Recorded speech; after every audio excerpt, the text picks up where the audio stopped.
আমি তো বলছি তো, আমি কি লুকায় কিছু বলতেছি? হ্যাঁ, তা আপনারা লুকোচুরি করবেন কেন? না, আমি কি লুকায় কিছু বলতেছি? আমার এখানে লোকজনগুলো আছে, সাক্ষী আছে, এতগুলো মানুষ ভুক্তভোগী। বলেন, এতগুলো মানুষ ভুক্তভোগী, আপনি আমার সাথে কথা বলবেন না কেন?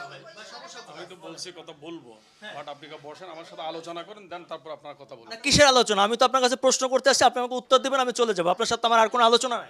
আপনার সাথে আমি যে কথা বলবো, আপনি কি আমাকে সেটা করছেন? আমার সাথে বসে আগে আলাপ করবেন না? আপনার সাথে সেটা আমি বলছি তো। হ্যাঁ, আমি বলি আপনাকে কিসের জন্য আসছে। এখানে বেশ কিছু মানুষ ভুক্তভোগী আমাদের অফিসে গিয়ে অভিযোগ করেছে।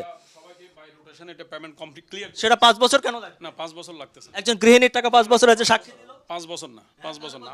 প্রত্যেকে চেক নিয়ে ঘুরতেছে 2 বছর 3 বছর প্রত্যেকে। বাই রোটেশন আমরা পেমেন্টটা ক্লিয়ার করতেছি, কোনো সমস্যা না, বাইরে প্রবলেমটা হচ্ছে কেন? আপনি চেক দেওয়ার পর চেক ডিজনার হচ্ছে, আবার চেক দিচ্ছেন কেন?